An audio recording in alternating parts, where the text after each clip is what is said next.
అందరికీ నమస్కారం. ఎన్నికలు ముగిశాయి. దాదాపు 82% ఓట్లు పోలయ్యాయి. ఇది ప్రజాస్వామ్యంలో మంచి పరిణామం. కానీ ఇదే సమయంలో ప్రజలందరం చాలా అప్రమత్తంగా ఉండాలి. ఎందుకంటే పోలింగ్తోనే ఎలక్షనీరింగ్ పూర్తి కాలేదు, కౌంటింగ్ కూడా ఉంది. ఓటమి కళ్ల ముందు కనిపించడంతో వైసీపీ అసురగణం ఎంతటి అరాచకానికి ఒడిగొడుతుందో పల్నాడు, తాడిపత్రి, తిరుపతిలో చూసాం. సైకోపాత్ అనే మాట మనం వింటూ ఉంటాం. ఈ జగన్మోహన్ రెడ్డి కూడా ఆ కోవలోకి వస్తాడో లేదో తెలియదు, కానీ ఖచ్చితంగా అతను ఒక సోషియోపాత్. ప్రజలను కులాలుగా, వర్గాలుగా, పార్టీల వారీగా విడదీసి చిచ్చులు పెట్టి ఆనందించే రకం. అతనిలో ఆ మానసిక స్థితిని మొదట్లో ఎవరు గుర్తించలేకపోయారు. ఆ వ్యాధిని తన అసురగణానికి కూడా అంటించాడు. ఈ సోషియోపాత్ మానసిక స్థితి రోజు రోజుకి ముదిరిపోయింది. ఓటమి కనిపిస్తుండటంతో వైసీపీ ముఠాలు ఉన్మాదంతో ప్రజల ఇళ్ల మీద పడి అరాచకం సృష్టిస్తున్నాయి. మాచర్ల వైసీపీ ఎమ్మెల్యే సంబంధీకుల ఇళ్లలో పెట్రోల్ బాంబులు దొరికాయంటే ఫలితాలు వచ్చాక వీళ్ళు ఎంత రాక్షసత్వానికి తెగబడబోతున్నారో ప్రజలు గ్రహించాలి. తాడిపత్రిలో పోలీసులు కూడా తమను తాము రక్షించుకునేందుకు అగచాట్లు పడ్డారు. అంటే వైసీపీ ఎంతగా రెచ్చిపోతుందో అర్థం చేసుకోవాలి.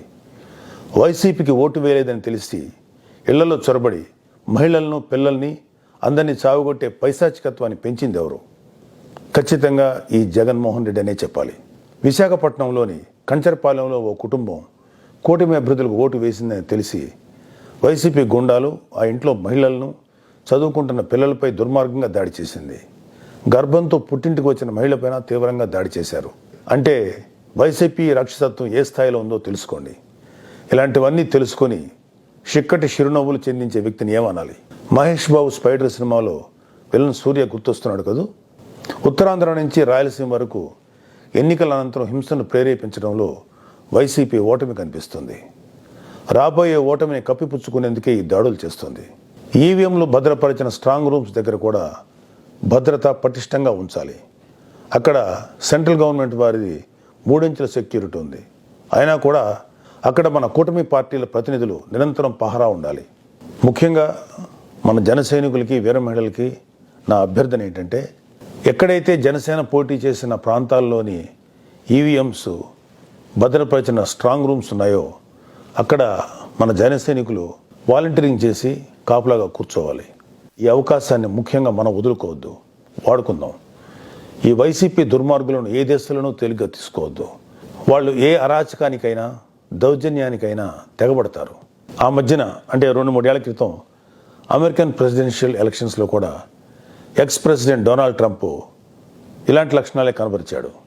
ఎన్నికల్లో ఓడిపోతున్నాను అని తెలిసాక కూడా నేనే గెలుస్తున్నాను, గతం కంటే గట్టిగా ఓట్లు వచ్చాయని ప్రచారం మొదలెట్టాడు.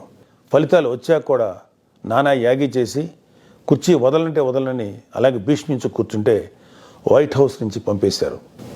దాదాపు ఇలాంటి లక్షణాలే మన ఆపద్ధర్మ ముఖ్యమంత్రి జగన్మోహన్ రెడ్డి కూడా ప్రదర్శిస్తున్నాడు. అందుకే మొన్నటికి మొన్న ఐపాక్ మీటింగ్లో కూడా తన పార్టీ గెలుస్తుందని గొప్పలు చెప్పాడు. అతని మానసిక స్థితిని వంట పట్టించుకున్న ఉత్తరాంధ్ర నాయకుడు ప్రమాణ స్వీకార ముహూర్తం, విశాఖలో స్థలం అన్నీ ప్రకటించేశాడు. జూన్ 4 తర్వాత వీళ్ళందరినీ విశాఖలో ఉన్న ఆ ఆసుపత్రిలో చేర్చాల్సిందే. ట్రంప్ లాగే జగన్ కూడా కుర్చీ వదులుకోవడానికి ఇష్టపడ్డాం. తన ఉన్మాద బృందంతో రాష్ట్ర వ్యాప్తంగా దాడులు, హింసకు తెగబడే ప్రమాదం లేకపోలేదు.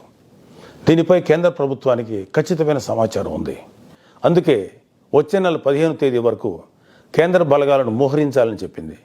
మన వంతుగా కౌంటింగ్ ముగిసే వరకు కౌంటింగ్ కేంద్రాల దగ్గర, పార్టీ కార్యాలయాల దగ్గర కూటమి శ్రేణులు అప్రమత్తంగా ఉంటూ ప్రతి కూటమి కార్యకర్త ఈ కేంద్రాలను పర్యవేక్షిస్తూ ఉండాలి. ఆంధ్రప్రదేశ్ రాష్ట్రం ఈ అరాచక శక్తుల చేతుల నుంచి అభివృద్ధి సాధకుల చేతిలోకి మారే సమయం దగ్గరలోనే ఉంది. అందరం ఆ శుభగడి కోసం వేచి చూద్దాం. జై జనసేన, జై హింద్.